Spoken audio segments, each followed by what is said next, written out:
Good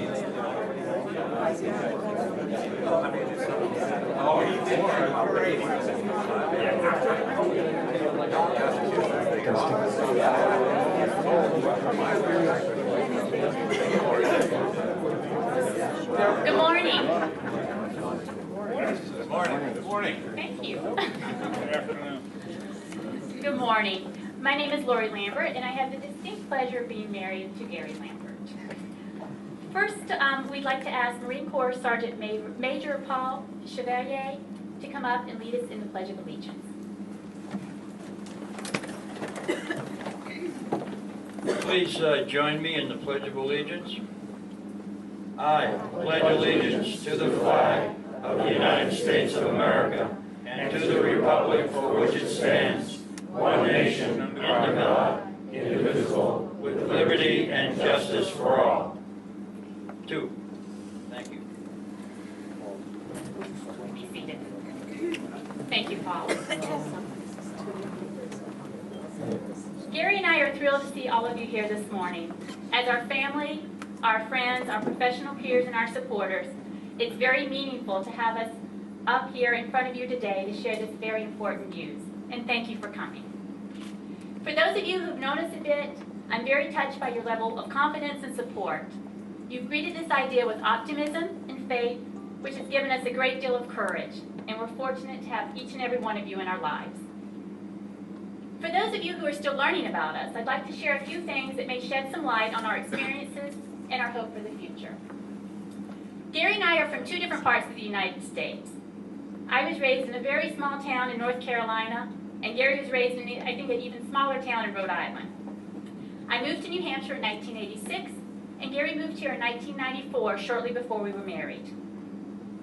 We each had a rural, middle-class foundation centered on family and our church, and we were both taught the importance of education and hard work. Some people find it interesting that more than 10 years before I met Gary, when I left home for college to the big city of Raleigh, North Carolina, my father warned me against even dancing with a Marine, because North Carolina is notoriously known to be full of Marines and soldiers, and you don't want your college-age girl dancing with them. Little did he know that I would fall in love with one in New England, over 800 miles away. Gary joined the United States Marine Corps at age 19 and is still serving the Corps 34 years later today. He's a decorated and highly respected colonel, and during his service, he has earned a Bronze Star, the Global War on Terrorism Service Medal, and an Iraq Campaign Medal. We are grateful for his dedication and his safe return home from 3 deployments, 2 of which have been during our marriage and while the girls were very young. After law school, Gary became a patent attorney and founded a firm which still serves clients today. He will credit his team for the firm's success, and I agree. But I will also tell you, as his partner who stood by his side for over 18 years, Gary is successful because Gary is wired to be successful. He understands discipline and dedication, preparation and passion. And for those of you who know him, he might be a little bit competitive. We've been blessed with 2 lovely daughters, Catherine, age 17, who's a senior at Bishop Girton High School, and Grace, age 12, who is in 7th grade at Nashua Catholic Junior High. They are both incredibly talented, independent, and truly the best part of our lives. We all work to stay connected despite our involvement in school, work, and our community. Gary is a moderator for First Church of Nashua, a board member for the Keegan Family Courage and Faith Foundation, and a former board member for the Greater Nashua Mental Health Center. He's involved with the Nashua Rotary, the Nashua Chamber of Commerce, the American Legion, and the Nashua VFW, which brings special meaning to our setting here today in Hudson. On a very personal note, I want to tell you I'm very proud of my husband, and I probably don't tell him enough. I know the sacrifices he's made for our family, and I know what he's capable of doing for the country. Please join me in welcoming my husband, Gary Lambert.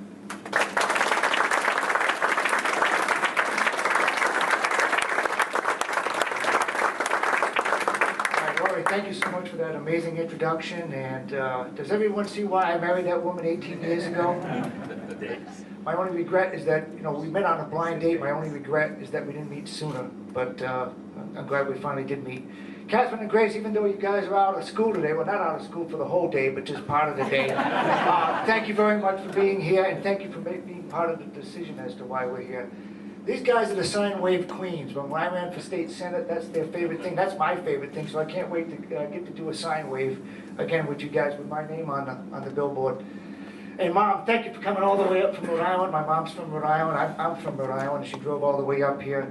And thank you for always being so supportive and behind me on everything I've ever done and everything I've ever wanted to do. And to all my friends and supporters out there, thank you so much for coming. I see so many friendly faces, elected officials, Senator Odell, Senator Carson, former Senator Luther, and of course we always have so many representatives in New Hampshire, past and present. Thank you very much for being here. We've got the chairman of the College Young Republicans, Jake Wagner, here as well. And it's just an amazing group, and I thank you very much for making the trip to come all the way here today. And my fellow VFW members, thank you very much for coming up here, you gentlemen in the VFW covers over there. American Legion members, fellow veterans, thank you for coming, and also thank you for your service. I owe especially big thanks to the Hudson VFW here today for having us. As you know, I'm a member of the Nashua VFW post, but we sold our post to the soup kitchen, and it was a good cause, but we don't have a physical home, even though we do have a post, and Hudson was kind enough to let us in here today. And Commander John Conheimer, thank you for allowing us to use the hall today. I consider VFW as a place where every Marine, soldier, airman, and sailor can come and be welcomed, and perhaps even more importantly, be understood. Service to your country runs deep in places like VFWs, and serving my country has always been a big part about what I've been about. Whether it's 34 years in the Marine Corps, being a state senator, or owning my own business, I understand how absolutely blessed I've been, and I am, and I want to show my gratitude to my hometown, my state, and my country. But like so many of you, I know our country is in trouble. Americans are the most optimistic people on the planet out there, but we haven't had a lot to cheer about lately, have we? The economy is stalled. Our debt and deficit are at all-time highs. Not enough of our friends out there and family have jobs, or the kind of jobs that can keep them financially secure. The parents go to bed at night, or a lot of parents go to bed at night worrying about how to pay for their college education for their children. A secure retirement seems out of touch for a lot of people in my generation. And our middle class, the backbone of our country, will need years to recover from the blow the recession has inflicted on their incomes, on their savings, and the value of their homes. The American dream isn't dead, but it sure seems on hold for so many, and that's just not right. Now, down in Washington, the system appears to be broken. Gridlock has replaced progress. Leadership is in short supply. As a result, Congress has its lowest approval rating ever. In this time of such deep uncertainty, it's the middle class that suffers the most. When Washington loses its way, the middle class loses its faith. Now, Americans, as Americans, we can still love our country, but we can be deeply disappointed in our government. That's the America we see, but that's not the America we want or the America that we deserve. The way I look at it, we have a tough battle on our hands, and we need to fight back. And that starts with sending fresh troops to Washington. Like every good Marine, I know when I hear a call to duty, and I'm ready to serve. I want to be part of the new troops being sent to Washington by voters who are willing to take on big challenges, reject gridlock, and bring the old can-do spirit back to our nation's capital. And that's why today I'm announcing that I'm running for Congress from the great 2nd District of New Hampshire.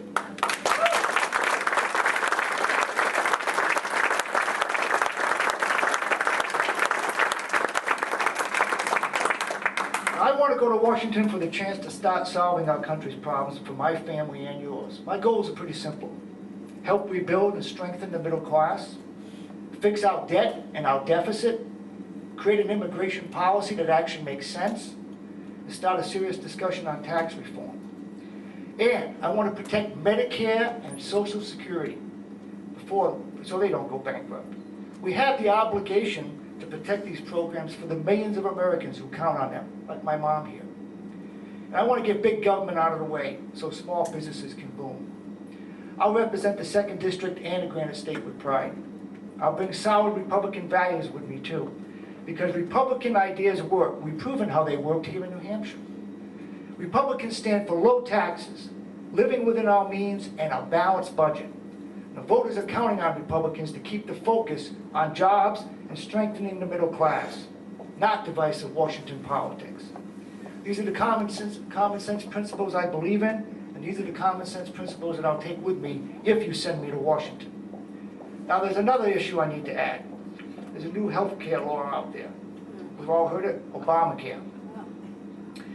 This piece of legislation is so burdensome and so harmful to the economy that even the Obama administration is now trying to delay the implementation of a lot of its aspects. And you may have recently heard just last week, coincidentally, around Labor Day, the AFL-CIO saying the Obamacare will destroy the 40-hour work week that is the backbone of the middle class. But sadly, it's just business as usual down in Washington, with taxpayers paying the price. Now, if you send me to Washington, I will vote to repeal that job-crushing piece of legislation.